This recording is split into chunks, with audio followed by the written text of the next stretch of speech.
Salut les champions, ils nous entourent dans la vie de tous les jours, que ce soit les jus de fruits, l'eau des piscines, le café, le béton, la vinaigrette, eux ce sont les mélanges. Cette année, nous allons travailler avec les mélanges entre deux liquides et les mélanges entre un liquide et un solide. Alors commençons par les mélanges liquide-liquide. Il y a un exemple facilement faisable à la maison, le mélange entre l'eau et du sirop. Ici, c'est du sirop de menthe. On se rend compte que si on agite ce mélange, il devient impossible de distinguer l'eau du sirop. En effet, l'eau et le sirop sont miscibles. On a donc obtenu un mélange homogène. Passons maintenant à un autre exemple que vous avez certainement déjà rencontré, le mélange entre l'eau et l'huile. Il se passe la même chose entre le vinaigre et l'huile de la vinaigrette.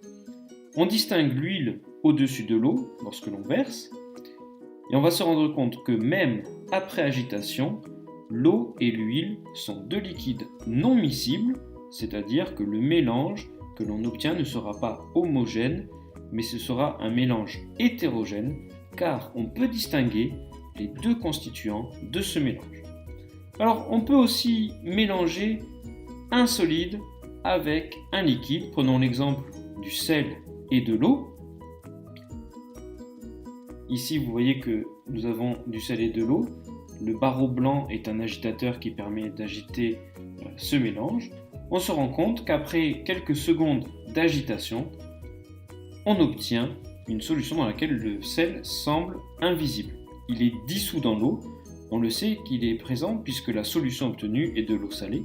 Ce mélange est un mélange homogène puisque l'on ne peut pas distinguer les constituants du mélange. A l'inverse, on peut mélanger de l'eau et de la pierre ponce et on voit, même au ralenti, puisqu'ici vous voyez l'agitation au ralenti, on voit que la pierre ponce ne se dissout pas dans l'eau, ce qui veut donc dire qu'on a affaire ici à un mélange qui est un mélange hétérogène. Alors ce qui peut être intéressant, c'est de séparer les différents constituants d'un mélange. Que ce mélange soit hétérogène ou que ce mélange soit homogène. Alors par exemple, prenons le cas de l'eau boueuse. Elle est pleine de particules solides, c'est un mélange qui est donc un mélange hétérogène, et il est possible de la rendre plus claire. On verse de l'eau boueuse dans le papier filtre qui est placé sur un entonnoir, et on attend, la vidéo est ici accélérée. Le filtrat obtenu est bien plus clair que l'eau boueuse d'origine, et dans le papier filtre, on récupère les particules solides qui étaient initialement présentes dans la terre. Pour le cas du mélange d'eau et d'huile, toujours un mélange hétérogène, on utilise une ampoule à décanter, c'est cet objet que vous voyez sur la vidéo, qui permet donc de récupérer les deux liquides séparément. Il suffit de fermer le robinet lorsque la surface de séparation entre ici l'eau et l'huile arrive au niveau du robinet. Dans la première phase, on récupère ici seulement de l'eau, on change le récipient et le liquide qui va maintenant descendre est en fait constitué à 100% d'huile. Dernier exemple de séparation, c'est lorsque l'on a un mélange homogène, comme le mélange entre l'eau et le sel.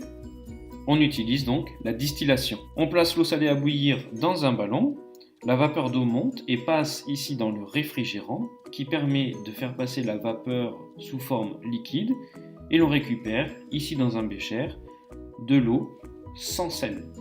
C'est de l'eau déminéralisée.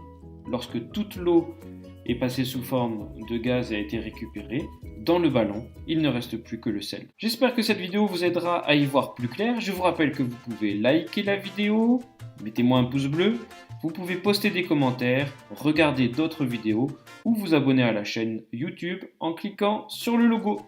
À bientôt!